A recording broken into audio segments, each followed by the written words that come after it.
Carlos, estamos conectando. Avísame cuando esté ok, ¿vale?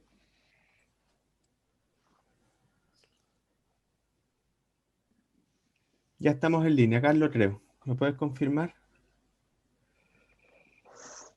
Ya Perfecto. estamos. Estamos conectando. Avísame cuando esté ok, ¿vale?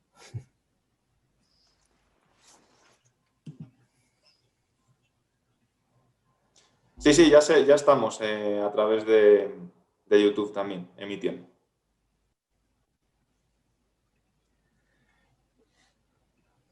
Perfecto. Vamos a comenzar entonces. Muy buenos días. Un momentito, por favor. Acá. Muy buenos días a todos y a todas las presentes. Muy buenos días, Karina. Buen día. Sean todos y todas bienvenidos y bienvenidas a esta primera actividad de conversación enmarcada en la convocatoria UNESCO denominada Acciones en Internet para la Erradicación del Racismo en Educación Superior. En el contexto de dicha convocatoria, la Pontificia Universidad Católica del Ecuador, la Universidad de Valparaíso en Chile y la Universidad Nacional de Educación a Distancia en España estamos llevando a cabo el proyecto Educación Superior e Historias de Vida de Personas Indígenas y Afrodescendientes, construyendo puentes desde el enfoque del aprendizaje-servicio en un sistema mundo racializado. En dicho proyecto vamos a llevar a cabo 3 acciones relevantes. La primera es la del día de hoy, la segunda sería el día 6 de noviembre, el viernes próximo, y consistirá en un conversatorio de personas indígenas o afrodescendientes que nos relatarán sus experiencias sobre el acceso a la educación superior, la discriminación sufrida en los procesos administrativos y académicos, y la inclusión al mercado laboral o el acceso al estudio de posgrado. En la tercera actividad, planificada para el 13 de noviembre, se expondrán diferentes actividades de aprendizaje-servicio, cuyo eje central ha sido o esté siendo el trabajo educativo contra el racismo. Hecha esta introducción, volvamos ahora a lo que nos tiene reunido hoy acá. Con la idea de dar un marco general de reflexión crítica sobre el racismo, pensamos en su momento que no había mejor forma de hacerlo que escuchando y compartiendo con nuestra invitada, la doctora Karina Ochoa. Y voy a proceder a presentarla en estos momentos. Estaba pensando en cómo hacerlo de manera relativamente breve y he decidido comenzar dicha presentación de manera algo más informal y personal. Lo primero que tengo que decir es que Karina es una persona de esas que te dejan huella. Lo digo sin tener la posibilidad de conocer a Karina desde la presencialidad, pero la lectura de sus textos y las conversaciones que he tenido la suerte de compartir con ella, ya sea a través del WhatsApp o del Zoom, me permiten decir que es una de esas personas que por un lado te abren mundos, te direccionan el camino hacia la visibilización de otros mundos posibles, y por otro lado te permite entender y apasionarte por otros mundos que aun existiendo han sido invisibilizados y negados. Así que de todo corazón, muchas gracias Karina por aceptar esta invitación. Además de lo dicho, y ahora ya desde la formalidad académica, les comparto que Karina es académica y profesora mexicana, es doctora en Desarrollo Rural por la Universidad Autónoma Metropolitana y forma parte del Sistema Nacional de Investigadores en México. Actualmente se desempeña como profesora e investigadora en la Universidad Autónoma Metropolitana de México, Unidad Azcapotzalco, y forma parte del colectivo La Guillotina. Es una de las representantes, por lo menos así lo entiendo yo, más relevantes del debate sobre los feminismos descoloniales. En 2018 colaboró en los libros Conceptos claves en los estudios de género y de lo poscolonial a la descolonización, Genealogías latinoamericanas, y en 2014 fue coeditora de Tejiendo otro mundo, Feminismo, Epistemología y Apuestas descoloniales en Abya Yala. Y en el 2019 coordinó un libro publicado en ACAL, titulado Miradas en torno al problema colonial, pensamiento anticolonial y feminismos descoloniales en los sures globales. Hoy en esta actividad vamos a tener la oportunidad de conversar con Karina en relación a la temática la racialización del sistema mundo. Les cuento un poco cuál va a ser la dinámica de la actividad. En un principio Karina realizará una presentación sobre la temática mencionada y posteriormente tendremos un tiempo para dialogar con los asistentes, ya sea los que se encuentran en estos momentos en el Zoom o los que están visualizando la actividad a través del canal de YouTube de la Escuela de Educación Parvularia de la Universidad de Valparaíso. Dicho eso y no me alargo más, Karina, te agradezco de todo. Tú sabes que de todo corazón tu disponibilidad siempre para estar con nosotros y nosotras compartiendo. Así que la pantalla, como se dice en estos días, es todo tuya. Karina, muchas gracias. Muchísimas gracias, Alberto. Bueno, agradecer por un lado a las instituciones, pero esa es una formalidad, a la Universidad Pontificia, más bien a la Pontificia Universidad Católica del Ecuador, a la Universidad de Valparaíso, a la UNED. Pero bueno, más allá de la formalidad, agradecer a las personas que hacen posible este tipo de encuentros, que hacen los puentes, las conexiones, y hacen también las complicidades para que podamos hacer estas conversaciones a distancia. Entonces, muchísimas gracias. Y bueno, comentarles que voy a hacer por temas de tiempo, voy a hacer una exposición en la que voy a intentar sintetizar parte de un trabajo que ya he realizado y que espero se pueda publicar a través de un libro el próximo año, a ver si logro terminarlo, que no lo prometo, pero que tiene que ver justo con los debates de la controversia de Valladolid y todos los discursos teológicos que se generan en torno al debate indio, y que nos pueden dar pistas justo de cómo se va configurando este sistema mundo moderno colonial del que habla, digamos, el giro de colonial. Y voy a hacer dos postulados que me van a llevar a un tercer planteamiento, que es el que quiero compartir con ustedes para que podamos dialogar y conversar a partir de esa tercera formulación. Y bueno, quiero partir primero como de un supuesto básico que forma parte del debate decolonial, sobre todo de esta tendencia de pensamiento que se llama el giro decolonial. Y en aras de hacerlo corto, no voy a hacer una revisión amplia, sino voy a hacer solamente algunas formulaciones de un solo pensador latinoamericano, para de ahí partir a una reflexión que va en otras direcciones. Ahorita estoy muy abstracta todavía, pero lo voy a aterrizar, es una promesa. Entonces, bueno, voy a empezar con Quijano, Aníbal Quijano, que es uno de los referentes del giro decolonial y que él es el que plantea el tema de la configuración del sistema mundo moderno colonial a partir del patrón de dominación que está establecido por procesos de racialización. Y dado que la conversación tiene que ver con cómo se genera el proceso de racialización en el sistema mundo, quiero partir de este postulado para luego derivar en una reflexión que ya no es de Quijano, sino que es una discusión en la que he ido contribuyendo a través de los discursos teológicos del siglo XVI. Entonces, bueno, Quijano establece que la destrucción de las sociedades originarias de las Américas a partir del proceso de conquista y colonización significó condenar a las poblaciones originarias a un patrón de dominación que es conocido con el concepto de colonialidad del poder y que se establece a partir de varios rasgos fundantes, ¿no?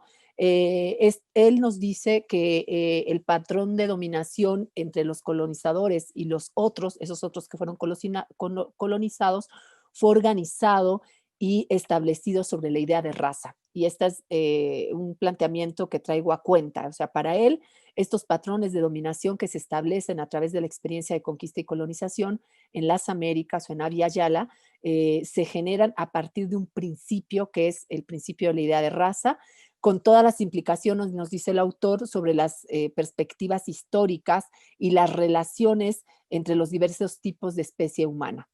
Es decir,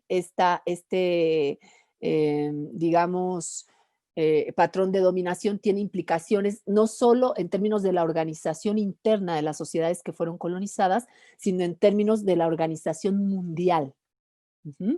O sea, la idea de raza tuvo implicaciones al interior de estas sociedades que fueron colonizadas. Por ejemplo, podemos pensar en cómo se organiza el sistema colonial en Abya Yala a partir de la idea de no son razas, son razas, pero se les llama, se me fue ahorita el nombre, no son estamentos, son castas, del sistema de castas, ¿no?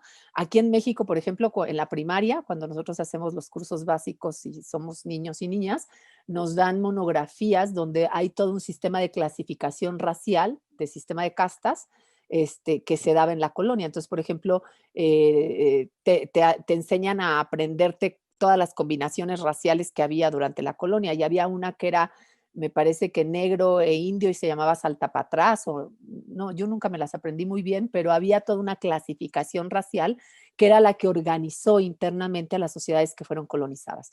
Pero lo relevante no es solo eso, o sea, recuperando a Quijano podemos ver que esos procesos de racialización no solo organizaron internamente a las sociedades que fueron colonizadas o a los pueblos o a las civilizaciones que fueron colonizadas, sino que también organizó el sistema mundo que se configura a partir de 1492 y que se configura a través de este rasgo fundante de la racialización. Y esto lo quiero poner sobre la mesa porque es justamente lo que voy a polemizar ahora. O sea, esta tesis de Aníbal Quijano, que me parece sustantiva, la idea es que a través de los discursos teológicos del siglo XVI vayamos viendo cómo se configura esa lógica de racialización y esos patrones de dominación colonial que están basados y sustentados en una idea de raza que transforma internamente a las sociedades colonizadas, pero que también transforma a todo el orbe, a todo el sistema, digamos, y que da origen, como diría Enrique Dussel, al inicio de la modernidad, a la configuración subjetiva de la modernidad. 1492 como el inicio de la modernidad, y aquí recupero directamente a Dussel, porque es este proceso de conquista y colonización de nuestros pueblos es el que posibilita que se vaya configurando subjetivamente ese nuevo orden global y ese nuevo orden civilizatorio. Pero esa configuración tiene que ver con este elemento central que es la idea de la raza. Y bueno, lo anterior significa, como decía, que los procesos de clasificación social se constituyeron por patrones de dominación, donde la dimensión racial se vuelve un marcaje sustantivo de desigualdad, es un marcaje de desigualdad, que es establecido por los colonizadores sobre los colonizados, pero que también establece la forma de organización del sistema mundo moderno colonial.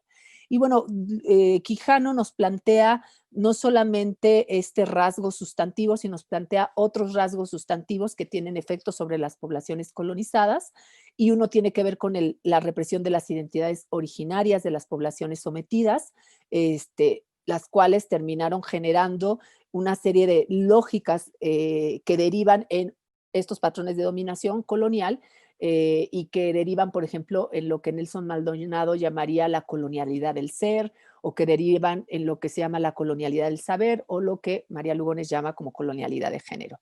No voy a profundizar mucho en ello, insisto, porque si no me voy a llevar más tiempo en esto que ya mucha gente y muchas compañeras y compañeras conocen porque se ha leído bastante en América Latina como los planteamientos básicos del giro decolonial. Es obvio que las poblaciones que fueron colonizadas fueron despojadas de su cultura urbana, de su escritura, de todos los elementos simbólicos para recrear su vida, o sea, de su lenguaje, de su espiritualidad, o sea, se fue despojando y se fue generando una identidad negativa que tuvo implicaciones importantes en términos de cómo nos concebimos a nosotros mismos. Y bueno, sin esa libertad objetiva formal, pero también sin esa libertad cultural para recrearnos, pues se generaron otro tipo de procesos que son los que conocemos en relación a las poblaciones hoy llamadas latinoamericanas. Esto tuvo implicaciones en el ámbito de la vida, pero también, como les decía, tuvo implicaciones en términos sistémicos. Y es aquí donde quiero entrar un poco, porque estas experiencias, este proceso de las poblaciones colonizadas marcaron la experiencia y la configuración, diría Quijano, del sistema mundo moderno colonial. Y lo que quiero plantear es que estos patrones de dominación obviamente tuvieron que ser legitimados a través de una narrativa que fue construida desde el siglo XVI. Y esa narrativa está muy vinculada a los discursos teológicos que se dan fundamentalmente entre los dominicos, ¿no? O sea, los dominicos tienen, la Escuela de Salamanca es fundamental en toda esta narrativa que va transformando no solamente la lógica de ese otro que fue colonizado, que es el indio, sino que va transformando la lógica de configuración del sistema mundo moderno colonial. Si me da tiempo, el tema de cómo se reconfigura la lógica del sistema, o sea, del todo el orbe, lo podemos ver, y si me da tiempo lo exploraremos, con Fray Francisco de Vitoria. Pero el debate sobre el sujeto indio que fue colonizado se da fundamentalmente en algo que conocemos como la controversia de Valladolid, que fue la controversia entre Ginés de Sepúlveda y Bartolomé de las Casas. Ginés de Sepúlveda visto como el que era partidario de la esclavitud de los indios, y Bartolomé de las Casas, quien era partidario de reconocer la condición de humanidad de los pueblos indios. Una cosa que es importante decir es que el elemento de la racialidad fue ontologizado. Este marcaje de raza que organiza la estructura social de las poblaciones o de las sociedades que fueron colonizadas y que también organiza la forma nueva de ese sistema mundo, que es un sistema mundo moderno colonial capitalista, es ontologizada. Es decir, el debate de lo racial se empieza a asociar con la condición de humanidad, porque el debate básico en la controversia de Valladolid tenía que ver con el hecho de si los indios eran humanos o no eran humanos. Nosotros lo traducimos como si los indios tuvieran alma o no tuvieran alma, porque en el debate teológico del siglo XVI la condición de humanidad pasaba por el debate de tener alma, pero también del raciocinio. Hoy, si tuviéramos que traducir esa narrativa, hablaríamos de condición de ciudadanía, por ejemplo, para ver si hay condición de humanidad o no condición de humanidad, ¿no? Por ejemplo, en términos de la formalidad política. Ujú. Pero no voy a meterme tampoco a eso porque puede resultar muy polémico y es un salto demasiado, demasiado, digamos, que implicaría que explicara el camino antes de hacer esa formulación. Entonces, digamos que la mayoría de los pensadores involucrados en la polémica fueron personajes no laicos que sostenían ciertos postulados religiosos que gozaban del consenso en el siglo XVI. Por ejemplo, el inapelable supuesto de que Jesucristo había transmitido a San Pedro todo su poder y que este último a los papas que lo sucedieron, por lo que los dictámenes papales disfrutaban de una legitimidad necesaria para ser acatables, por ejemplo, en este mundo, que es el mundo cristiano, ¿no? Pero ¿qué es el mundo? O sea, ese mundo cristiano es el mundo que coloniza a estos otros que somos nosotros, que no somos nosotros, porque obviamente no sé si alguno de nosotros hubiera estado presente en esa época, pero voy a hablar de nosotros para referirme a los pueblos originarios de estos territorios que fueron colonizados. Y como el papado de Alejandro VI había otorgado derechos plenos y jurisdicción absoluta sobre los nuevos territorios a los reyes de Castilla y León y en parte a los portugueses, no había una razón para poner en cuestión la legalidad y la legitimidad de dicha transferencia. Por tanto, los indios no podían más que admitir la sentencia papal o enfrentarse al sometimiento forzoso y al aniquilamiento. Y entonces, en este contexto, la controversia de Valladolid se vuelve fundamental porque es la que va a definir en este terreno cuál es el lugar que tienen los indios y las indias, así nombrados desde esta identidad negativa, dentro de toda esta lógica de configuración justamente de los patrones de dominación y de esta lógica histórica que es el proceso de conquista y colonización. La sujeción voluntaria o involuntaria representaba, digamos, desde la perspectiva de una buena parte de los teólogos, involucrados en el debate, la única opción para los indios de América. La discusión tenía que ver con eso, si tenía que ser un sometimiento voluntario o si estaban frente a un sometimiento involuntario. Sin embargo, en este argumento existe una evidente contradicción que es Tzvetan Todorov en un libro maravilloso que se llama La conquista de América, la conquista del otro, formula. Y Tzvetan Todorov dice que el cristianismo, en su pretensión de ser una religión igualitaria, entra en un proceso de profunda contradicción en la experiencia de conquista y colonización, porque al final en su nombre reduce a seres humanos a la esclavitud y no solo confunde el poder temporal con el poder espiritual, que aquí está realmente la discusión, porque la controversia de Valladolid devela un debate entre el derecho natural y el derecho que después se va a convertir en un derecho civil, y quien lo transforma en un derecho civil es justamente Fray Francisco de Vitoria. Pero voy a adelantarme un poco porque al final el tema de la ideología de Estado que proviene de esta discusión, sea que provenga del Evangelio o no, al final deja claro que los indios están en una condición de inferioridad frente a los españoles y se podría decir que la superioridad que tienen los españoles pues anuncia justamente la configuración de estos patrones de dominación que tienen como principio o tienen como fundamento la línea de la racialidad. Y aquí es muy importante señalar que para autores del giro decolonial, desde Nelson Maldonado Torres, Ramón Grossfogel, algunas autoras también como María Lugones, queda claro que la línea ontológica entre la posibilidad de ser plenamente humano y no serlo es la línea de la raza, ¿no? Pero aquí lo vamos a ir formulando también desde otros lugares. Voy a empezar con Juan Ginés de Sepúlveda y le pediría a Alberto que me diga el tema de los tiempos, que me ayude con eso, porque yo ya no vi en qué momento empecé y ya no puedo. Normalmente yo llevo mi propio tiempo, pero hoy sí no me fui de lleno. Karina, llevamos 15 minutos. Ah, perfecto. Ok, entonces,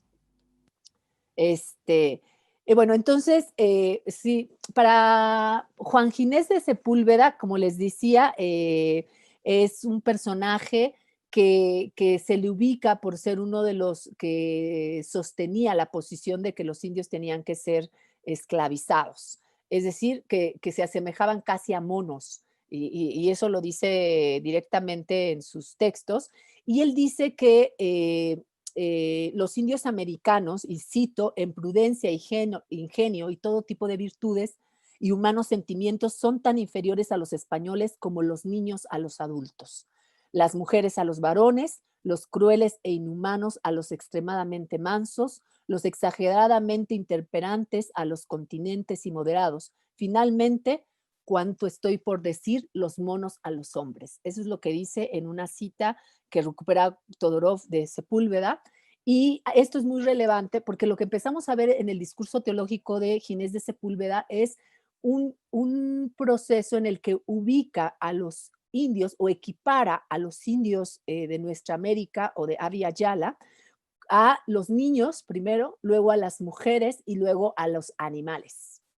Y desde el punto de vista del religioso dominico, es justo y natural que los hombres prudentes y probos, o sea, los humanos, llámese españoles, dominen sobre los que no lo son. Y aquí se empieza a configurar una línea narrativa de distinción a partir de la lógica de humanidad y no humanidad o no plena humanidad.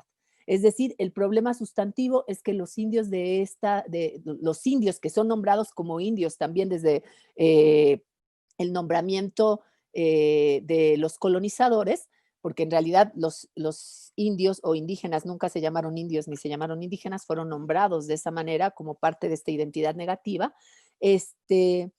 Lo que hace justamente es ubicar desde esta narrativa, a los indios, a los originarios y a las originarias de estas tierras en la línea o sea, hacer la división entre la línea de la humanidad y la no humanidad, y los ubica debajo de la línea de la humanidad. Ahora vamos a ir viendo cómo esta línea se va configurando en términos raciales, que es lo que nos plantea Quijano y es lo que plantean algunos autores del giro decolonial. Porque lo que nos dice Juan Ginés de Sepúlveda es que en los fragmentos de su obra es que la condición de barbarie de los indios y la superioridad de los españoles empiezan, lo que empieza a formular es una justificación moral también para la conquista de América. O sea, el tema que está de fondo es si tiene que conquistar, cuáles son los motivos por los cuales se tiene que conquistar o se tiene que colonizar, digamos, a estas poblaciones y a estos territorios. Y justo el título de su querella tiene que ver con las causas justas de la guerra. Entonces, parte de la discusión tiene que ver con la justicia de la presencia española en estos territorios, y esa justicia, como diría Dussel, contiene un mito de sacrificio redentor. O sea, hay una lógica de redención del otro, y ese otro tiene que ser inferiorizado en el sentido de tiene que ser infantilizado. Y yo voy a decir ahora por qué también feminizado, para que pueda ser salvado por aquellos que son probos, que son superiores en ingenio, en virtud y en todo tipo de virtudes, ¿no? Entonces, una de las cosas que se pregunta Ginés de Sepúlveda es cómo hemos de dudar que estas gentes tan incultas, tan bárbaras, contaminadas con tantas impiedades y torpezas, han sido justamente conquistadas por tan excelente, piadoso, justísimo rey como fue Fernando el Católico y lo es ahora el César Carlos. y por una nación humanísima y excelente de todo tipo de virtudes. Estoy citando a Ginés de Sepúlveda, porque quiero que se quede evidenciado cómo se va configurando la narrativa que justifica, por un lado, la presencia española en nuestros territorios y por otro lado, las lógicas de conquista que van a establecer estos patrones de dominación colonial que van a impactar en las sociedades que fueron colonizadas, pero que van a ir configurando estos patrones que a nivel global van generando este sistema mundo moderno colonial capitalista. Y la idea de raza se empieza a configurar desde estos discursos teológicos. Y ahorita vamos a ver en dónde empieza a tomar fuerza, porque aquí nunca hablan del color de piel, pero vamos a ver de qué habla y cómo sale el tema de lo racial en esta controversia. Todo lo anterior que he señalado lo que hace es reclamar para los españoles la capacidad legítima de apartar a esos bárbaros del camino penoso de la improbidad mediante un acto de conquista, siendo este justo. Esto es lo que nos plantea Ginés de Sepúlveda. El acto de conquista es justo y ético, toda vez que tiene como objetivo salvar o apartar a los indios de su barbarie. Y este es el mito del sacrificio redentor del que habla Dussel. Es claro que para Sepúlveda los españoles mantienen un rasgo de virtuosidad que los hace diferentes, pero no solo diferentes, los hace superiores. O sea, la diferencia se traduce en desigualdad y estos indios inferiores se configuran como un otro que tiene que ser salvado por los mayores en virtud. Esta línea interpretativa no proviene curiosamente de la tradición escolástica, sino de la filosofía clásica, porque según Manuel Pelayo, perdón, es que escucho unos ruidos raros, según Manuel Pelayo, García Pelayo, Ginés de Sepúlveda apela al discurso de Aristóteles y en ese sentido, la propuesta que hace Ginés de Sepúlveda se asemeja también a la lógica del derecho natural en Cicerón y que está fundada después en la lógica aristotélica, concebida esta como a partir del Demócritus Alter, o sea, de la política de Aristóteles. Y quiero compartirles aquí en la pantalla justamente esta, porque aquí hay, hay un fragmento de Aristóteles en la política donde habla sobre el alma y por qué el alma sobre el cuerpo tiene mando de señor. Y hay una parte donde explicando la diferencia entre el alma y el cuerpo, habla, por ejemplo, del macho y la hembra. Y dice, aquí viene el subrayado, si lo logran ver, dice, asimismo, el macho comparado con la hembra naturalmente es más principal y ella inferior, y él es el que rige y ella la que obedece. Pues de la misma manera se ha de hacer la necesidad entre todos los hombres. Ginés de Sepúlveda hace casi el mismo párrafo en Demócrates, casi traduce a Aristóteles con sus propias palabras. Y voy a quitar esto porque no me deja ver. Y si ven, en la parte subrayada dice lo mismo, pero es el varón. Por eso el varón impera sobre la mujer, el hombre adulto sobre el niño, el padre sobre sus hijos, es decir, los más poderosos y los más perfectos sobre los más débiles e imperfectos.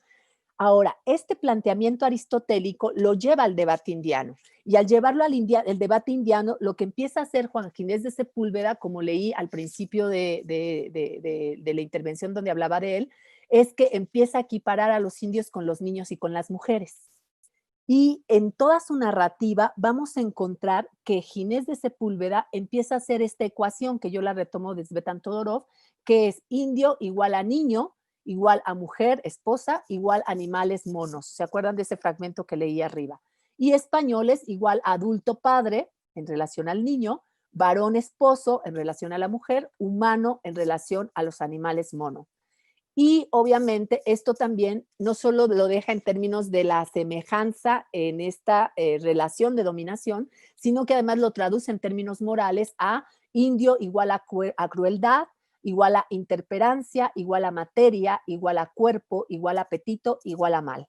Mientras que español es igual a clemencia, porque claro, es muy clemente porque está haciendo un sacrificio está haciendo un acto de sacrificio redentor para salvar a esos bárbaros, y a continencia, a forma, a alma, a razón y a bien. Y estas ecuaciones empiezan a hacer la distancia y empiezan a construir la diferencia desigual y jerarquizada entre el indio y el español para justificar la presencia española en América. En este sentido, y estas ecuaciones son reveladoras y significativas, voy a pasar a una segunda ecuación que me parece también muy importante, porque esta ecuación pone al español como el yo, ¿no? El varón adulto, el alma, el bueno, el igual y el superior, y al indio como el otro, el infante feminizado, el cuerpo, el malo, el diferente e inferior. Y aquí quiero centrarme en esta idea de infante feminizado, porque justamente este es el planteamiento que voy a asociar con la idea de raza. Para Svetan Todorov, leo, claro que es revelador encontrar que los indios se equiparaban con las mujeres, lo cual prueba el paso fácil de otro interior a otro exterior, puesto que el que habla siempre es un varón español. Recordemos además que los indios hacían una distribución simétrica inversa, los españoles se equiparaban a las mujeres, porque además Svetan Todorov analiza también esa parte de cómo los indios veían a los españoles y también los veían como mujeres, ¿ver? Es muy interesante. Y aquí está la idea clave, ahorita la voy a plantear, porque al final ese otro que se configura bajo esta idea de inferioridad es un otro lejano, es un otro exterior, pero se configura como otro a la luz de un espejo que es el otro cercano, que son las mujeres. Y esta es la tesis que quiero plantearles. Las mujeres es el otro cercano de los españoles colonizadores.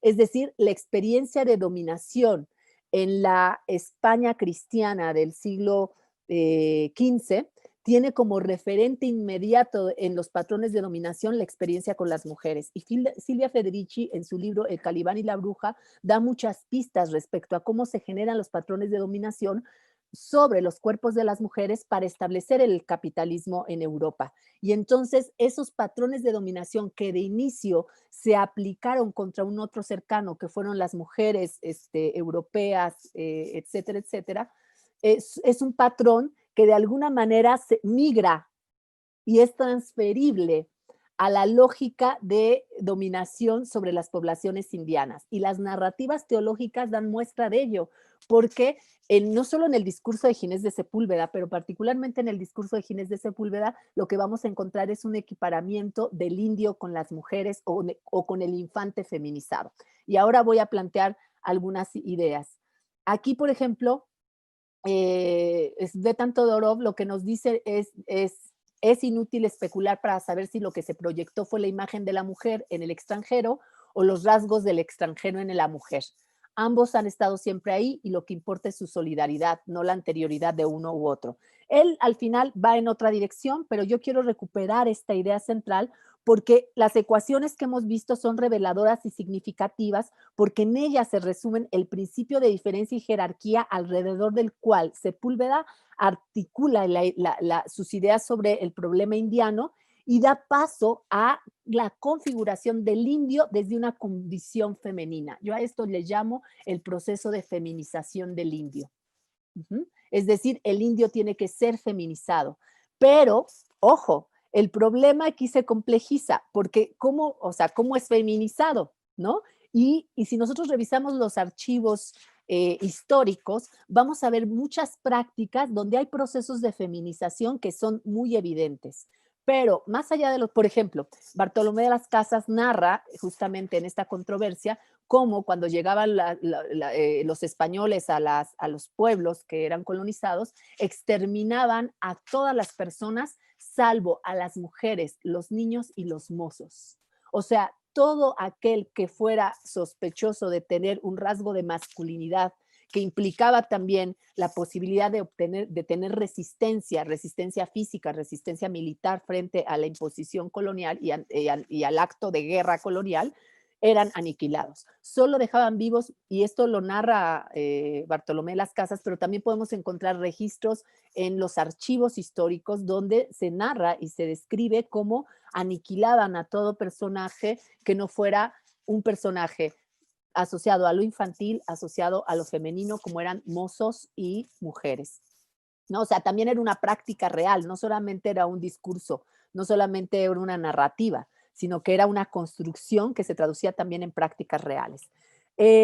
Estos teoremas lo que nos plantean es, primero, que se infantiliza al indio, pero yo sostengo que no es solo un acto de infantilización, sino de feminización, porque el infante tarde o temprano sale de la minoría de edad. Es decir, un infante va a salir de la minoría de edad a los 18, 21 años, por ejemplo, en nuestros contextos, pero el proceso de tutelaje que se ejerce sobre las mujeres es un tutelaje perpetuo que no termina. Y esto está muy asociado a lo planteado por Fray Francisco de Vitoria, porque Fray Francisco de Vitoria lleva este debate no al ámbito del derecho natural, como lo está haciendo Ginés de Sepúlveda, sino al ámbito del derecho político. Sabemos que Fray Francisco de Vitoria es considerado el padre del derecho internacional, porque él lo primero que dice es, los reyes indios como los niños tienen derecho a sus territorios y a sus riquezas, pero como los niños son incapaces de gobernarlas, es decir, de administrarlas.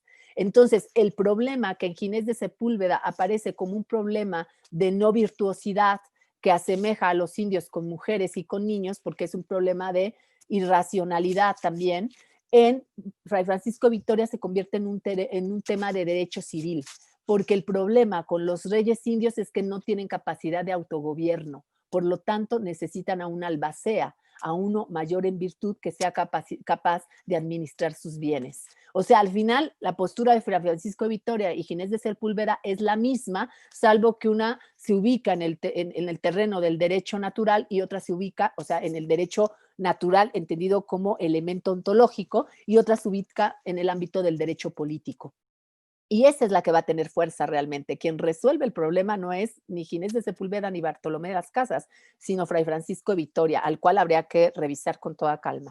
Pero a donde quiero ir es que es claro que hay una equiparabilidad entre las mujeres y los niños y los indios. Ahora bien, insisto, la experiencia que dota de sentido, hay varias experiencias que dotan de sentido el proceso de la conquista y la colonización. Ramón Grossfogel se refiere a los 5 epistemicidios, entre los que aparecen, por ejemplo, la conquista previa en el año de 1492 del último reducto musulmán en el Al-Andalus, que es Granada, y toda esta experiencia contra la población musulmana también marca las lógicas de dominación que se van a utilizar en los nuevos territorios. Pero a diferencia de lo que pasa en el nuevo territorio, los musulmanes no estaban considerados como bestias, o sea, eran herejes, pero no había una discusión, yo no he encontrado ninguna que ponga en tela de juicio su condición de humanidad. Entonces, el tema ontológico sí se vuelve una característica del debate que se da a partir de la conquista y colonización de estos territorios. Ahora bien, y aquí está lo que yo quiero plantear. Considerando que la experiencia de ese otro cercano, que son las mujeres que fueron quemadas como brujas, que sus cuerpos fueron, digamos, no solo fueron inferiorizadas, sino que además sus cuerpos fueron utilizados, fueron desaparecidos también a partir de la quema, torturados, porque eso es lo que garantizaba la posibilidad de tener la posesión sobre la tierra para el desarrollo del sistema capitalista en esa Europa todavía medieval. Lo que yo quiero plantear, y lo he planteado en diversos lugares, pero lo estoy planteando hoy también aquí, es que esos patrones de dominación que primero se emplearon contra ese otro, que es otra cercana, que eran las mujeres, fueron transferidos a estos nuevos territorios y a esta nueva experiencia. Pero el tema es que a manera de biopolítica del poder ya no podía ser aplicado ese patrón de dominación sobre cuerpos específicos generizados. Es decir, ya no se aplicaba solo a mujeres, sino ahora era aplicado a poblaciones enteras. Y entonces el tema de género, la condición de género, no es un elemento que puede ser llevado en esa misma particularidad. Y entonces hay un proceso de transferencia de estas lógicas de dominación que hoy llamaríamos de género a lógicas de dominación que son aplicables a poblaciones enteras. Por tanto, el marcaje ya no es de género, sino ahora es de raza.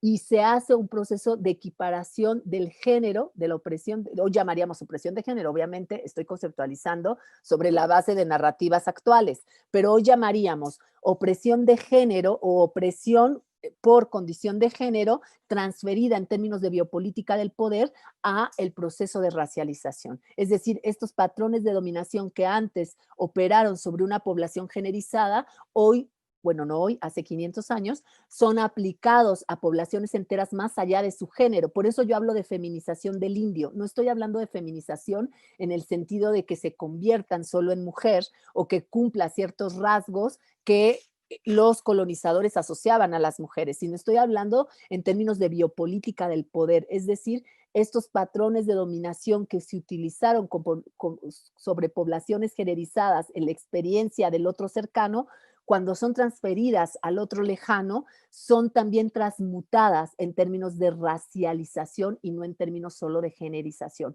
Por tanto, la racialización no está separada, desde mi punto de vista, de la generización. En ese sentido, María Lugones, por ejemplo, plantea que el género es una imposición colonial en América, ¿no? Entonces, este planteamiento implica que pensemos el tema racial, hoy le diríamos desde una lógica interseccional. Estoy utilizando muchos de los conceptos actuales que obviamente no tenían cabida en ese momento, pero que nos sirven para entender ese pasado a partir de los conceptos actuales. Entonces, el elemento de la racialización es un elemento que tiene que ver con cómo se van generando dispositivos de dominación asociados a color de piel, pero que no tienen solo que ver con el color de piel. ¿Sí me explico? Es decir, que son patrones de dominación que tienen diferentes trayectorias, que al llegar a este continente y con la experiencia colonial y con la experiencia de conquista, empiezan a concretarse y empiezan a manifestarse a través del elemento del marcaje de lo racial. Con lo cual, lo racial tiene que complejizarse. No puede ser visto solo en términos del color de piel. Necesitamos entender los procesos de racialización desde procesos de configuración de patrones de dominación que tienen marcajes específicos donde confluyen formas de dominación que en la experiencia particular de la conquista y la colonización tienen un marcaje racial, pero que provienen de trayectos donde los marcajes son diversos y son muchos. De ahí que revisar los 5 epistemicidios de los que nos habla Ramón Grossfogel pueden darnos pistas de ver cómo todas esas formas de dominación que se despliegan en esos epistemicidios toman cauce en la experiencia de la conquista y la colonización de nuestros territorios y se establecen en el marcaje de lo racial. Quiero dejarlo en ese lugar, aunque me tardé menos de lo que, en aras de ir rápido, me tardé menos del tiempo disponible. No me quisiera ir con Fray Francisco de Vitoria porque me llevaría más entonces, pero creo que Fray Francisco de Vitoria nos empieza a dar las claves. Y una de las claves que da Fray Francisco de Vitoria cuando hace este tránsito del debate del derecho natural al derecho, digamos, al ámbito del derecho civil, es que para Fray Francisco de Vitoria todo esto se traduce en términos de lo político. Y eso significa que, por ejemplo, si el proceso implicó la feminización del indio, es decir, el proceso de inferiorización trazado por estos patrones de dominación que tuvieron un marcaje racial, y lo traducimos en términos políticos, esto significa que el indio, tal como se configuró, no va a tener nunca la capacidad de ser plenamente humano. Ahora, yo hago una distinción importante. Yo hablo de la feminización del indio, pero hablo de la bestialización del negro. Porque al negro se le configura como bestia, o sea, no se le da un ápice de humanidad. Las bulas papales, que son resultado de la controversia de Valladolid, decretan la humanidad del indio, pero en el fondo no hay una plena humanidad. Al indio se le feminiza, por lo tanto se le subhumaniza. No puede llegar nunca a ser plenamente humano porque se equipara al ser mujer y al ser infante. Y entonces hay una condición de subhumanidad. Aunque en las prácticas fue prácticamente esclavizado, porque podemos ver que las prácticas que hubo contra negros y contra indios muchas veces se asemejaban, había también una estructura, por ejemplo, la encomienda, que no es la estructura que tenían los sistemas esclavistas, por ejemplo, en el caso de México, hay una lógica de subhumanización donde el indio nunca va a ser plenamente humano. Ahora, ¿esto tiene implicaciones en nuestra actualidad? Sí, sí tiene implicaciones en la actualidad. Por eso nosotros somos países en vías de desarrollo, es decir, nunca vamos a poder ser realmente desarrollados. Y antes nos decían subdesarrollados, ¿no? Países subdesarrollados, porque nuestra condición de no plena humanidad está marcada en todas las dimensiones de la no existencia, porque al no ser plenamente humanos no existimos plenamente. Y entonces los países subdesarrollados somos países subhumanos.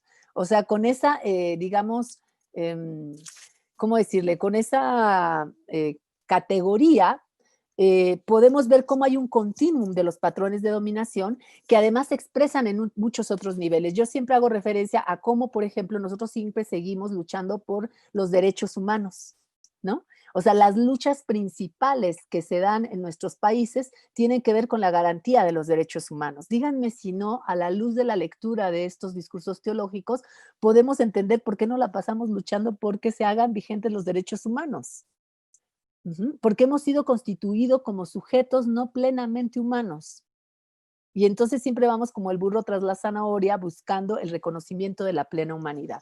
Yo doy como ejemplo siempre el zapatismo. El 1 de enero de 1994, cuando se levanta el armas el EZLN y unos meses después, el EZLN dice, nosotros queremos tener el derecho a autogobernarnos. Y ahí dan en el clavo, Fray Francisco de Vitoria. El problema sustantivo en términos políticos es que se canceló la posibilidad de autogobernarnos.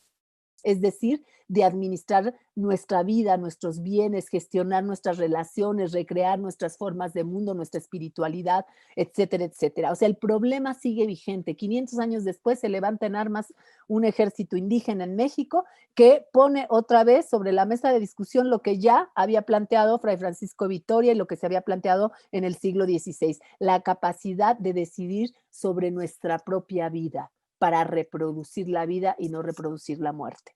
Porque al final este es un sistema que es un sistema de muerte. Entonces, ahí lo dejo en el afán de seguir la reflexión.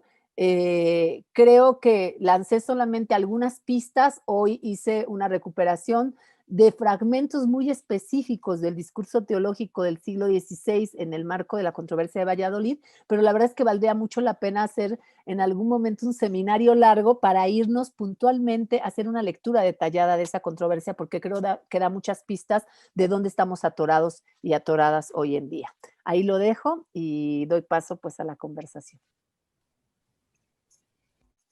Karina, muchísimas gracias. A lo mejor viene muy de cerca, pero para mí siempre es un regalo y un placer poder escucharte y poder seguir pensando.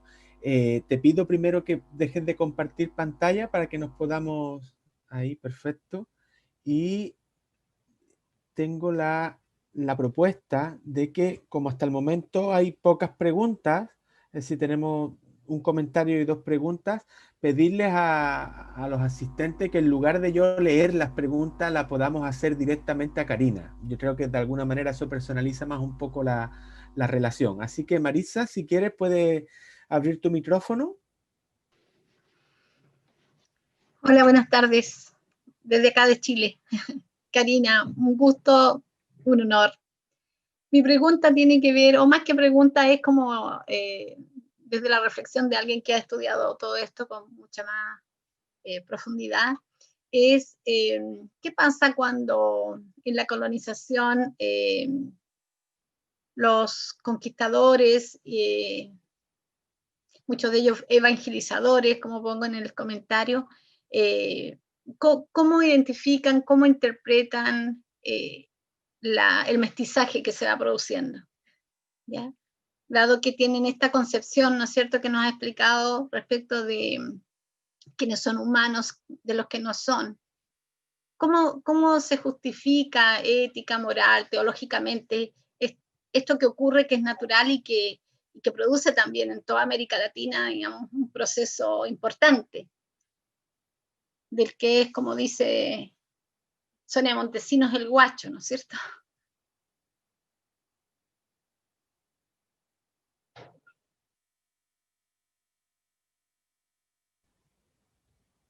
¿Ya, Karina?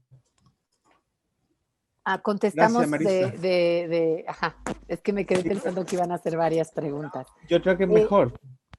Ok. Entonces, mira, Marisa, tú le acabas de dar en el clavo. Yo vengo conversando con compañeras de manera muy cercana parte de estos procesos de reflexión. Una de ellas es Aura Cumes, es una indígena cachequil que les recomiendo mucho, si no la conocen, que la lean y si es posible que la inviten. Es una mujer de verdad, no solamente o sea, brillante, con una mente excepcional, sino además es una compañera que por su propia historia de vida, bueno, ha podido reflexionar mucho sobre lo vivido. Y, por ejemplo, en un espacio de reflexión que teníamos en común, donde hablábamos del racismo, a mí me impacta mucho la capacidad que tiene para interpelar a las personas. Y bueno, a mí me interpela siempre de una forma espectacular porque siempre me desnuda y me deja, o sea, sin defensa. Esa es la verdad. Y entonces ella decía una cosa maravillosa, porque ella decía, entre en medio de una discusión donde había mayoría mestizas, y entonces ella decía, no es lo mismo hablar del racismo que vivir el racismo, ¿no? Y a mí eso me desnuda, me deja sin defensa, porque ella, justo en ese viaje que había venido a México, a mí me había tocado ir a recogerla, y ella fue la última de las que salió. Y yo le pregunté, ¿por qué tardó tanto tu avión? Y me dijo, no tardó tanto. El tema es que yo siempre que vengo a México me revisan 10 veces la maleta porque soy indígena. Y siempre, dice, me pasa lo mismo cuando voy casi a todos lados. Entonces, cuando dijo, no es lo mismo vivir el racismo que hablar de racismo, yo me di cuenta que a mí nunca me revisan la maleta, porque soy mestiza y porque el mestizaje, a partir sobre todo del siglo XIX y del siglo XIX, se construye desde la lógica del privilegio de blanquitud. No es lo mismo el mestizaje en sus primeros momentos. En los primeros momentos del proceso de colonización, el mestizo y las referencias que encuentras en muchos archivos es visto también desde la marginalidad. Es visto también desde ese sujeto manchado, desde ese sujeto que es más bien indio, que es un sujeto racializado. Pero el sujeto mestizo se va transformando a lo largo de la historia en nuestros países. Y, por ejemplo, una cosa que también conversábamos con Breni Mendoza, que es una mujer hondureña, al igual que yo, mestiza, pero que ella, a diferencia de yo, que yo sí estoy en México, ella ha tenido que emigrar a los Estados Unidos y siendo profesora de la Universidad de California, de la Universidad Estatal, ella, por ejemplo, hacía mención a cómo el proceso de mestizaje del que hablan las chicanas, como Gloria Anzaldúa, esa chicana que es la idea de lo mestizo cercano a la idea del border, de la frontera, de la híbrida, ¿no? No tiene necesariamente mucho que ver con la idea del mestizaje en países como los nuestros, porque en países como los nuestros, por ejemplo en México, el mestizaje a partir del siglo XIX se configura a partir del proceso de blanquitud. Es decir, hay una lógica de privilegio de blanquitud. En México el mestizo es el sujeto por excelencia de la nación mexicana. Y es aquel que desde los discursos más nacionalistas, ¿no? Es el resultado de dos grandes civilizaciones, de dos grandes culturas, la española y la india. Claro, cuando hablan de la cultura india, están hablando de la cultura india muerta, es decir, la de los museos, porque siempre hubo un desprecio al indio vivo, ¿no? Entonces, otra cosa que a mí, Aura, y siempre lo digo en mis conferencias cuando hablamos de mestizaje, porque de verdad me marcó, porque yo he trabajado mucho tiempo el tema de lo indio, no solo desde los discursos teológicos, eso fue un devenir que la verdad yo ni pretendía llegar, nunca me imaginé que iba a llegar a esa discusión, porque yo trabajaba con comunidades indígenas y trabajaba con mujeres indígenas, y eso es lo que me llevó a los discursos teológicos del siglo XVI. Casi nunca contamos cómo llegamos a nuestras reflexiones teóricas, porque pareciera que son ocurrencias. A mí la verdad es que, yo llego a ese debate no porque quisiera discutir con Ginés de Sepúlveda y Bartolomé de las Casas, a mí la verdad es que me valían un pepinillo, ¿no? Pero llego a este debate porque yo trabajando en comunidades rurales y haciendo procesos de participación con mujeres indígenas y haciendo procesos de sistematización de la experiencia política de las mujeres indígenas, me doy cuenta que el sujeto indio no aparece en el concepto de ciudadanía. Y me doy cuenta porque estando en Xochistlahuaca con la nación Amuzga, Oñancue, como se llaman ellos, hicimos un taller donde hacíamos traducciones de los conceptos que venían del español y de la academia a la musgo, para desde la musgo problematizar la experiencia de participación de las mujeres. Y, por ejemplo, fue súper interesante. Hacían las traducciones y en el proceso de traducción se iban incorporando elementos que no venían en el concepto del español y entonces había posibilidad de trabajarlo desde la propia concepción de la región, ¿no? De las mujeres. Cuando llegamos al concepto de ciudadanía, la lógica era que las mujeres empezaban a hablar y eso se volvía un mercado, porque todas hablaban en amuzgo al mismo tiempo, y cuando guardaban silencio, porque yo soy monolingüe, entonces no, el amuzgo y todas las regiones donde yo trabajé nunca aprendí más que a decir tengo hambre, quiero dormir, ¿dónde está el baño? O sea, son las palabras que siempre aprendía en la lengua originaria, ¿no? Pero yo no sabía, entonces el equipo que estábamos apoyando, pues nos esperábamos a que terminaran de hablar las compañeras, y cuando se hacía el silencio nosotros ya sabíamos que habían llegado a un consenso. Entonces las traductoras, que casi siempre eran las maestras bilingües, hacían digamos, la retroalimentación, y desde ahí íbamos trabajando. Y entonces terminaron de discutir el concepto de ciudadanía, que fue larguísimo, y cuando terminaron dijeron, no, pues la verdad no entendemos, denos un ejemplo. ¿A qué se refieren con ciudadanía? Entonces, ya miles de ejemplos, malabarismo conceptual, todo. Volvieron a discutir por mucho rato y hubo así varios momentos y al final terminaron diciendo, este concepto no se puede traducir a la musgo. Y la explicación que daban, porque entramos al tema del yo individual, de lo colectivo, del nosotros, la explicación que daban las compañeras era muy simple. Aquí la construcción es desde un nosotros que no puede ser reducido a un yo, porque aquí el ciudadano es el pueblo, ¿no? Digamos. Entonces yo me di cuenta que lo que yo trabajaba en términos teóricos no me ayudaba a entender la idea del sujeto indio. Entonces, haciendo el rastreo, me fui primero con los clásicos de la filosofía política. Estaba haciendo yo mi doctorado, mi asesora me mandó al carajo, y como yo soy muy necia, terminó diciendo, haz lo que quieras, pero termina la tesis. Y entonces hice una revisión por Hobbes, por Locke, por Rousseau, y me fui yendo, hasta que llegué al siglo XVI. Pero porque tenía una necesidad imperiosa de entender por qué en las comunidades no hacía eco eso de la ciudadanía de género, por ejemplo, ¿no? Todo este choro, así le decimos en México al rollo, es para decirles que en otro momento Aura Cumes me dijo, deja de hablar de nosotras y ponte a hablar de ti. O sea, ponte a hablar de ti, la mestiza. Y este es un tema pendiente que yo tengo. O sea, creo que así como fui capaz de irme de lleno con el tema de desde dónde se configura la noción de lo indio, y pude hacer ese recorrido que me llevó no poco menos de 10 años, o sea, me llevó más, entre mis trayectorias y toda mi historia y mis procesos de organización, participación, locuras, etcétera, y reflexión. Hay un pendiente en mí, y esto casi que estoy haciendo, estoy queriendo compartir la responsabilidad que siento que estoy cargando desde hace mucho tiempo, que es, hay una necesidad imperiosa también de que empecemos a hacer la reflexión respecto a cómo se configura lo mestizo en nuestros propios territorios. Es decir, la idea del mestizaje no está siendo explorada de manera profunda todavía para entender cómo se va configurando ese sujeto, esa sujeta mestiza, y cómo ese mestizo y esa mestiza, en el caso de México, se va configurando en el sujeto por excelencia de la nación mexicana. Entonces, no se puede hablar del mestizo, tampoco del indio, ni de la India, de la misma manera en todos los periodos históricos. Hay cambios, hay dinámicas, hay procesos, hay contextos que hacen que vaya cambiando esa imagen, que vaya cambiando ese perfil, que vaya cambiando y que vaya teniendo dinamismo, cómo se mira y cómo se construyen las narrativas y cómo se construye la imagen de ese otro mestizo, de esa otra indígena, sí se van transformando, aunque lo cierto es que también detrás de esas transformaciones hay un continuum en los patrones de dominación colonial, que son justamente los continuum que mucha gente que estamos dentro del pensamiento decolonial queremos develar, o sea, queremos evidenciar, y que siguen presentes, y que si logramos verlos podemos explicar mucho de nuestra actualidad, de nuestro aquí y ahora, de lo que nos pasa hoy.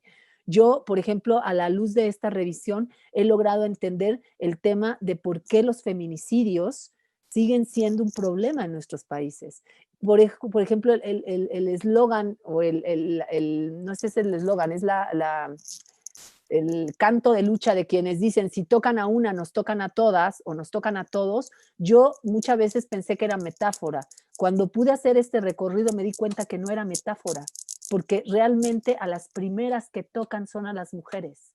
Cuando tocan a una mujer, luego van a venir esas mismas dinámicas contra poblaciones enteras, o sea, biopolítica del poder. En México, las primeras desapariciones fueron contra mujeres en la frontera norte. 15 años después, las desapariciones eran contra todas las poblaciones racializadas, fundamentalmente mujeres y hombres racializados. 20 años después ya no importaba, ¿eh? No importaba que fueras moreno, que fueras pobre, que fueras mujer. O sea, se generalizó la lógica de la desaparición en la guerra contra el narcotráfico. Pero la lógica empezó, estas formas empezaron con las mujeres de Ciudad Juárez, hace más de 30 años. Entonces, de repente me empecé a dar cuenta que no eran metáforas, que los gritos de lucha de si nos tocan a una, nos tocan a todos, el grito de lucha del zapatismo que decía mandar obedeciendo, era un grito de lucha que no son metáforas. Y que si las leemos en estos arcos de tiempo largo, podemos entender por qué está sucediendo como está sucediendo en nuestro tiempo.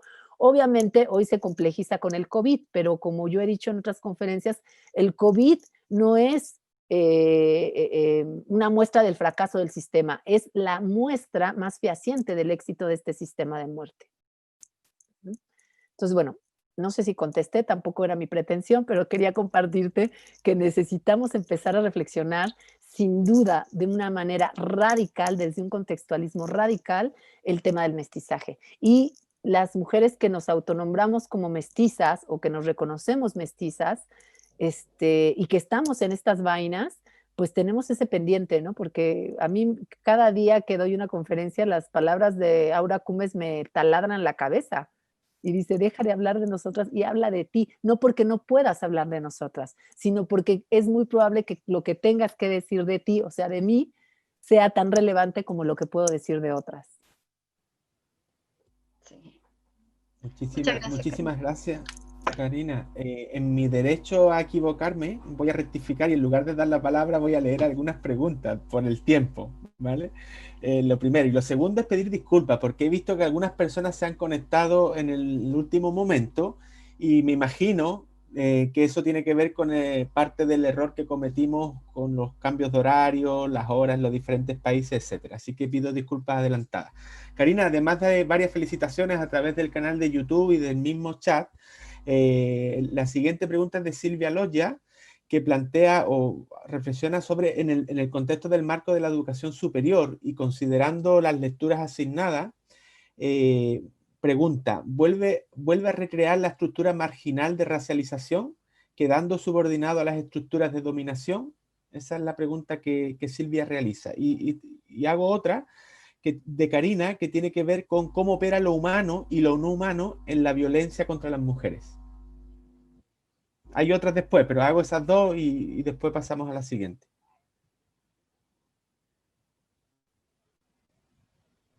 Híjole, voy a empezar de indisciplinada. Hay una que acabo de ver en el chat, antes de las dos que me haces, Alberto, que me convocó muchísimo porque pregunta que cuál es la contribución o la aportación que considero hacer las casas. A las casas se les reconoce como uno de los defensores de los indios, ¿no? Es el gran defensor de los indios. Yo la verdad no comparto esa mirada, porque las casas lo que dice de los indios es que son casi protocristianos.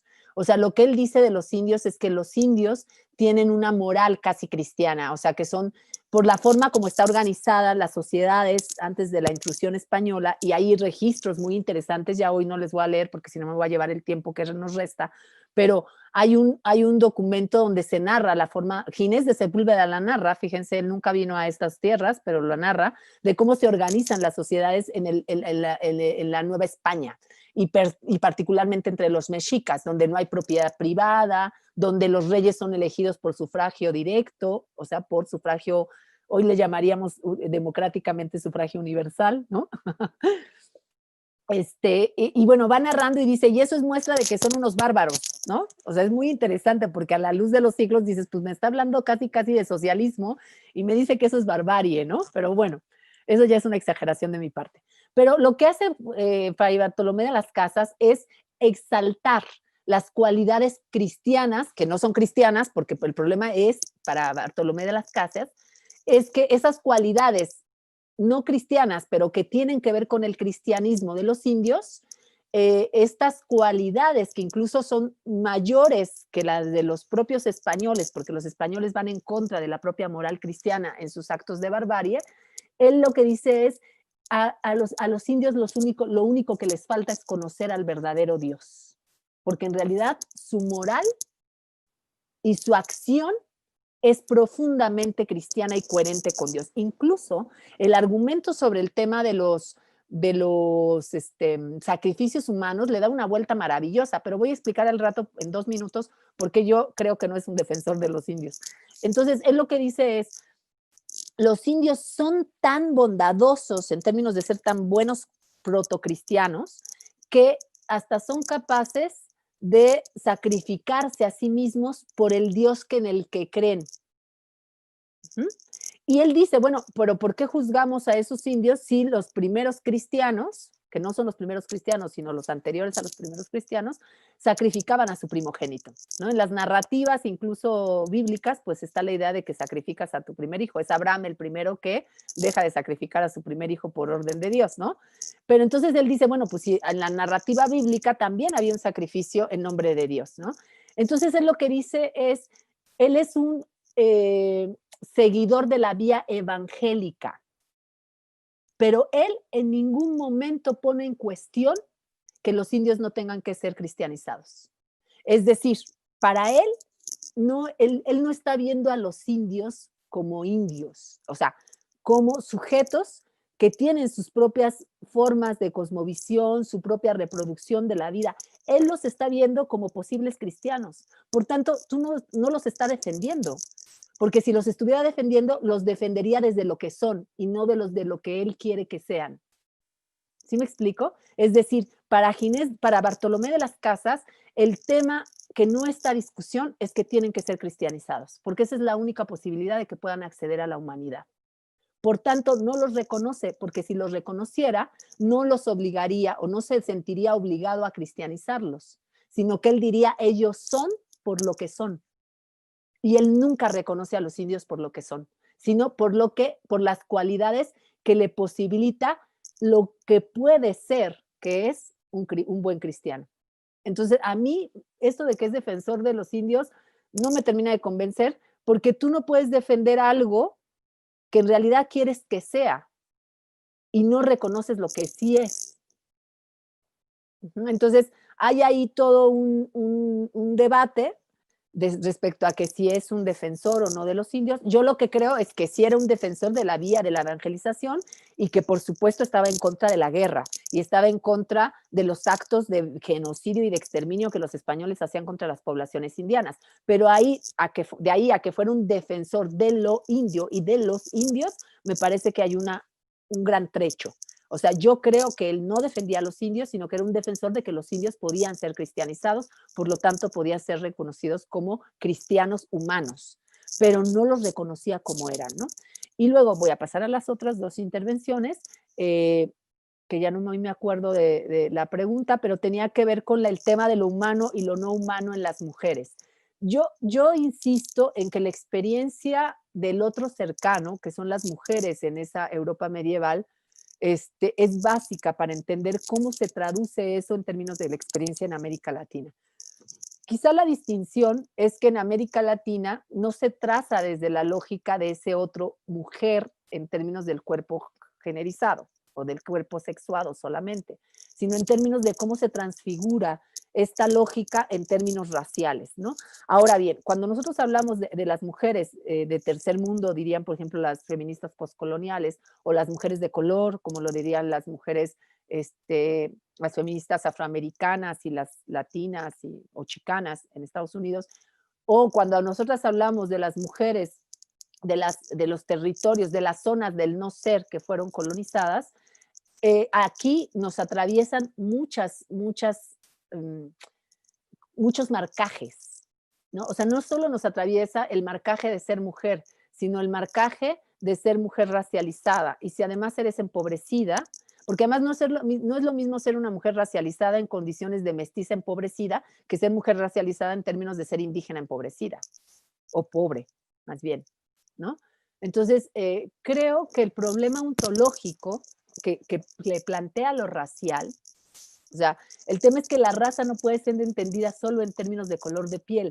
Eso solamente, digamos, evidencia un conjunto de marcajes que se traducen en términos de la diferencia racial, pero que es mucho más complejo porque ahí hay una imbricación de marcajes de opresión que no pueden ser separados porque además nuestra experiencia como mujeres racializadas no está separada lo racial de la experiencia de lo femenino, por ejemplo, del ser mujer más bien. Y digamos que la crítica que han hecho los feminismos descoloniales en ese sentido es muy relevante, pero no porque la hayan hecho los feminismos descoloniales, es una crítica de largo trayecto, que es justamente que el problema con los feminismos hegemónicos es que siguen teniendo una imagen universal del ser mujer. O sea, a la mujer se le sigue viendo, esa mujer de la que hablan los feminismos hegemónicos, es una mujer que tiene, que está universalizada, es una mujer que es blanca, de clase media, universitaria, ¿no? Por ejemplo, en el marco del movimiento zapatista en los 90s, que yo era muy joven, o sea, una de las cosas que pasó en uno de los encuentros de mujeres, creo que fue en el 96, ya ni me acuerdo, pero fue la mesa de los diálogos de San Andrés, donde se hizo una mesa de mujeres y ahí confluimos de todo, feministas, académicas, mujeres feministas de los sectores populares, de los movimientos, mujeres indígenas, no feministas, de todo había ahí. Y yo me acuerdo que las compañeras indígenas nos pidieron que nos levantáramos de la mesa. Nos dijeron, su corazón es muy duro y su palabra es muy dura y nuestro corazón no lo entiende. Porque nosotros hablábamos del derecho al aborto, del condón, del VIH, y las compañeras que estaban en otro contexto estaban en otra discusión. Y nosotras que nos sentíamos salvadoras, como los cristianos, como Bartolomé de las Casas, ni más ni menos, el mismo sello, éramos bartolomitas. Llegábamos las feministas como Bartolomé de las Casas diciendo, es que son muy buenas feministas. Y es más, decíamos, es que lo que tú dices es feminismo. Y entonces las compañeras decían, yo no me quiero reconocer, ni soy feminista, ni me interesa. Ah, no, tú eres feminista, ¿no? Porque lo que tú dices es feminismo. Lo que pasa es que tú no sabes qué es feminismo. O sea, Bartolomé de las Casas en vivo. Y eso nosotras no lo veíamos. Yo a mis escasos 16, 17 años no lo veía. 20 años, no sé cuánto tenía. Pero no lo veía, o sea, yo no entendía, ¿no? Yo lo que decía es que pobrecitas, están tan empobrecidas y tanta ignorancia por el legado colonial que no se dan cuenta. Y la verdad es que las ignorantes éramos nosotras, porque nosotras no reconocíamos a las compañeras. O sea, al estilo Bartolomé de las Casas, no sé si me explico. Todo esto para decir que el tema de lo humano y de lo no humano, desde mi punto de vista, sigue siendo un tema central en el proceso, no solo en la discusión. O sea, el problema central es que hemos sido muchas poblaciones destinadas a la no existencia plena. Y entonces la pregunta justo es, ¿cómo empezamos a construir un mundo otro, nuestros mundos otros, nuestros universos otros, donde podamos acceder a la plena existencia? Por eso el debate de la resistencia, que significa reexistencia, como lo diría Catherine Walsh, es un debate de gran interés porque en los procesos de resistencia la pregunta es si existimos realmente o estamos reexistiendo. Y la reexistencia no es existencia tampoco, ¿no? Entonces, o sea, tenemos un desafío mayor y es un desafío que pasa por empezar a perfilar cómo nos concebimos en términos de existencia y de vida. O sea, yo sí creo que el coronavirus nos está abriendo una gran posibilidad de que nos sentemos nuevamente a reflexionar a qué tipo de vida estamos aspirando frente a lógicas de muerte. O sea, es así, o sea, el problema tiene que ver con cómo se han ido construyendo estas líneas, que en el caso de lo racial es históricamente evidente, pero cómo se han construido estas líneas, estas fronteras entre la posibilidad del ser y del no ser, ¿no? Y ahí estamos atrapados. Y estamos atrapados y atrapadas no solo las poblaciones que fuimos racializadas. Hoy, que también están racializadas las poblaciones blancas, pero bueno, ya esa es otra discusión. Hoy, quienes se consideran poblaciones del primer mundo, de los países centrales, los países modernos, también están en crisis porque se han dado cuenta que al final tampoco existen, a pesar de estar en las llamadas zonas del ser. En realidad tampoco hay plena existencia, lo que hay es sobrevivencia. Quizá la diferencia es que en las zonas del no ser lo que hay es genocidio. Hay no vida, o sea, hay otra, no hay ni siquiera sobrevivencia, pero hoy incluso esa zona que llamamos la zona del ser, esa zona que en la línea de división racial le otorgaba la posibilidad de ser un yo, de ser un sujeto, de tener acceso a derechos, de tener acceso a la supuesta humanidad, hoy se está mostrando que ni siquiera pueden llegar a la plena humanidad porque también están expuestos a situaciones de subordinación, otra, no tan radical como la que vivimos en las zonas del no ser, que de todas maneras no es una alternativa. Por eso yo insisto, también lo he dicho en otras conferencias, que no podemos hoy pretender,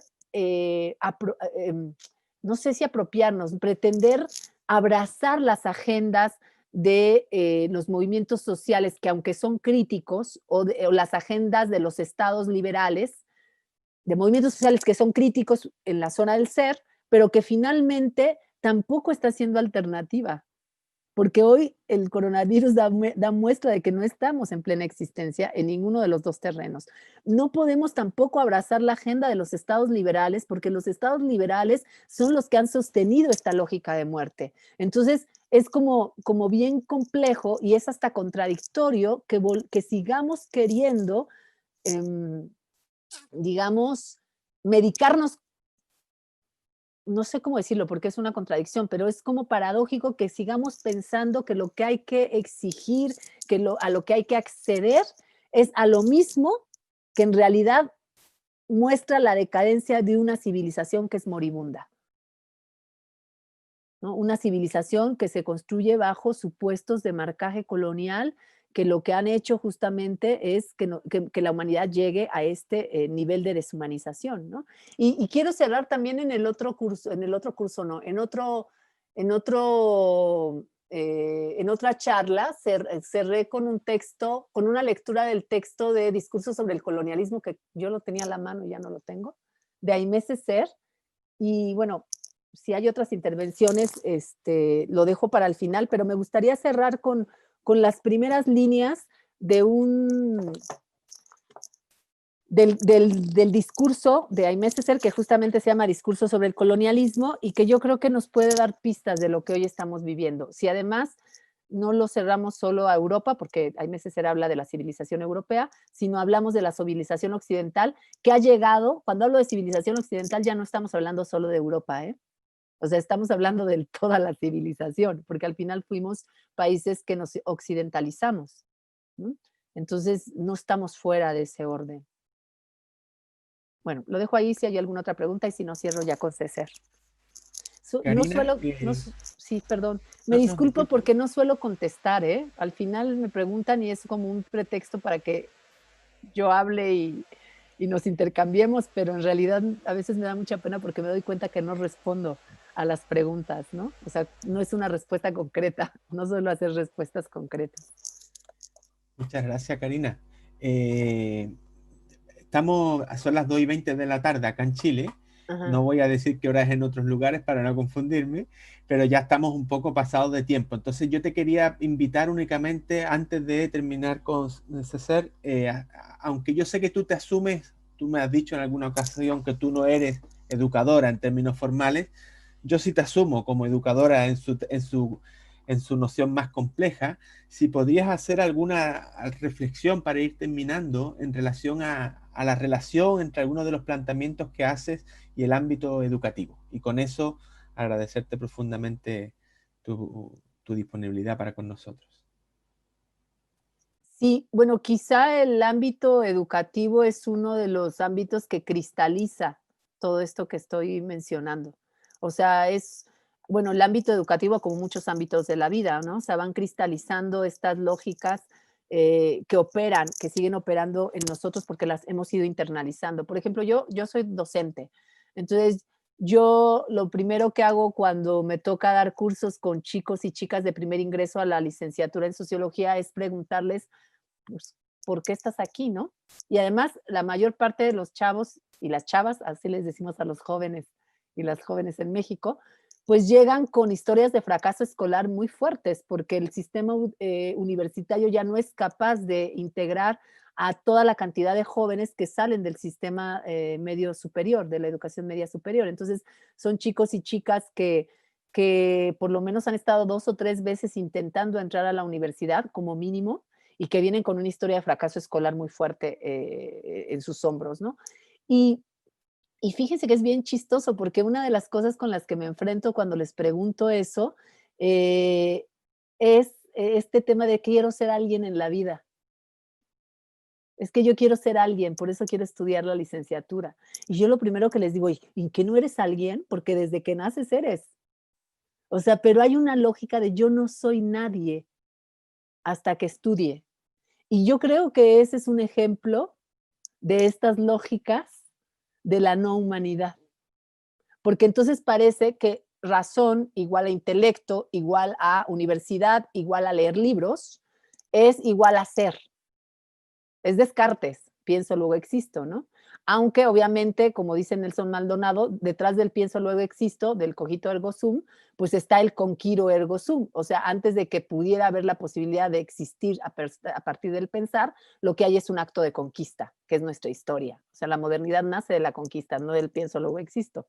Pero bueno, más allá de eso, creo que es un desafío importante. Yo tengo un maestro espiritual, y a mí de verdad, yo creo que se divierte mucho conmigo porque yo siempre cito, ¿no? Entonces, cuando estamos en las conversaciones o en algunas clases con él, yo siempre digo, es que Hobbes dice, es que Aimé Césaire menciona, es que Quijano. Y entonces me dice, ¿y cuándo vas a leer el libro de tu vida para venir a esta conversación? ¿No? O sea, deja de leer tantos libros, me dice. Porque el libro de tu vida, o sea, el libro que eres tú, es mucho más maravilloso que cualquier libro que puedas leer.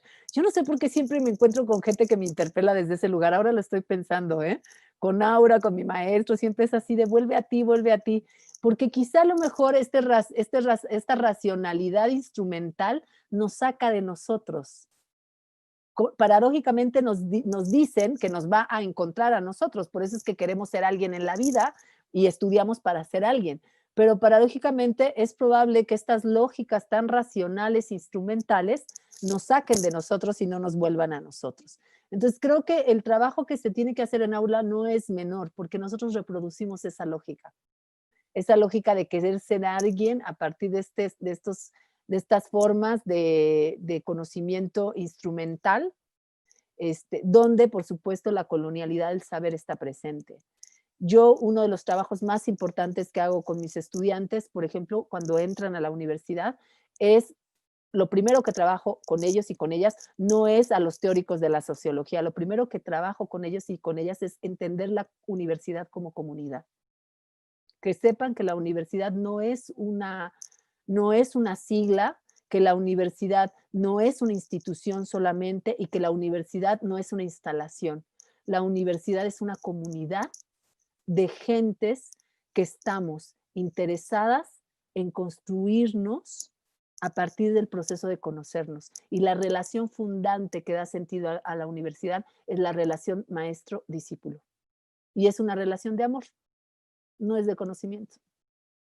Entonces, lo primero que trabajo es eso. O sea, es más, a mí me odian porque tenemos 11 semanas de clase y 4 de las 11 semanas me meto durísimo a que estas jóvenes que llegan diciendo yo quiero ser alguien en la vida y por eso estudio, entiendan que en realidad la universidad lo mejor que les puede dar es la posibilidad de construir comunidad. Es lo mejor, más allá de los títulos, los libros y todo lo demás, lo mejor, por lo menos en mi experiencia que me dio la universidad, fue la capacidad de estar con gente con la que socializaba todo el tiempo y fue la capacidad de sentirme parte de algo. Me sentí estudiante, por ejemplo, ¿no? Me reconocí estudiante con otros estudiantes, hice mi práctica política más importante dentro de la universidad, la sigo haciendo. Entonces, Pues no sé, yo la verdad sí estoy convencida de que yo a mis estudiantes les digo, uy, qué pena, cuando dicen, no, es que yo quiero tener mejor empleo cuando salga y quiero, porque te dicen de todo, ¿no? Y entonces yo les digo, con la pena, la universidad es la antesala del desempleo. Esa es la universidad que hoy tenemos. Entonces mejor diviértete, porque vas a estar un ratote y vas a tener muchas posibilidades de hacer cosas maravillosas en este espacio con otros jóvenes como tú, ¿no? Entonces yo creo que un primer paso es entender que la universidad y los espacios educativos son comunidad. Una vez que entiendo eso, entonces ya la cosa se complejiza, porque sí tenemos que entrar a procesos de construcción de conocimiento, pero primero reconocerme como parte de esa común unidad es creo que el paso que tenemos que dar para empezar a romper todas estas lógicas que operan dentro de la institución. ¿Qué implicaciones tiene eso? Pues tiene la implicación de que, por ejemplo, dentro de las universidades, al reconocernos como comunidad, tenemos que empezar a reflexionar cómo resolver los problemas que tenemos dentro de la comunidad. Y es el problema del racismo, pero también está el problema de la violencia que se ejerce contra las mujeres dentro de la universidad, por ejemplo, ¿no? Hoy en las universidades en México tenemos niveles de violencia muy fuertes que ejercen docentes contra estudiantes, varones y mujeres, especialmente mujeres, pero también varones. Tenemos casos de acoso de profesoras a varones y tenemos muchos más casos de acoso de profesores a mujeres y a varones también. Sobre todo si son homosexuales, hay todo un proceso de no acosarlos sexualmente, pero sí discriminarlos, etcétera. También con chicas lesbianas, en fin. Y eso se han hecho muchos protocolos, pero se hacen protocolos sin entender que somos una comunidad y que la comunidad tiene que aprender también a resolver sus propios problemas internos y los problemas que genera. Creo que el trabajo de la construcción del conocimiento tiene que ver sobre todo y de inicio con la posibilidad de construir comunidad. A partir de ese primer escalón podemos empezar a reflexionar cómo hacemos los procesos de configuración de conocimiento a partir de conocernos también a nosotros mismos. La posibilidad que les podemos dar, pero ni se las damos nosotros, que les podemos compartir o que les podemos invitar a nuestros estudiantes es a que se empiecen a configurar como comunidades de conocimiento. Y a partir de ahí empezar a dar los siguientes pasos. Y esos pasos los tiene que definir la propia comunidad en torno a sus propias prioridades. Por eso no hay recetas de cocina. Muchísimas gracias, Karina. Vamos a ir terminando y para ello, bueno, agradecerles a todos y a todas las asistentes el haber estado acá, el haber la escucha, como siempre dice Karina, el haber compartido reflexiones y preguntas. Quedan muchas preguntas en el aire por una cuestión de tiempo, como siempre suele ocurrir. Así que de verdad, muchísimas gracias y Karina, de verdad. Muchísimas gracias por esta posibilidad de volver a escucharte y finalmente de volver a pensarnos, ¿no? Porque siempre nos dejas un poco, como dicen en España, tocado, porque uno no sabe bien todas las incertidumbres que se generan a partir de estas reflexiones. Así que muchas gracias y ojalá pronto te volvamos a escuchar. Muchísimas gracias y me gustaría cerrar con estas líneas de César porque quizás enlaza con lo que dije antes. O sea, una comunidad que no es capaz de resolver los problemas internos es una comunidad que tiene problemas. Y bueno, aquí lo voy a leer en términos del orden civilizatorio occidental. Es el discurso sobre el colonialismo de Aimé Césaire y dice, una civilización que se muestra incapaz de resolver los problemas que suscita su funcionamiento es una civilización decadente. Una civilización que escoge cerrar los ojos ante sus problemas más cruciales es una civilización herida. Una civilización que le hace trampa a sus principios es una civilización moribunda. El hecho es que la civilización llamada europea, la civilización occidental, tal como ha sido moldeada por 2 siglos de regímenes burgueses, es incapaz de resolver los problemas que su interior suscita.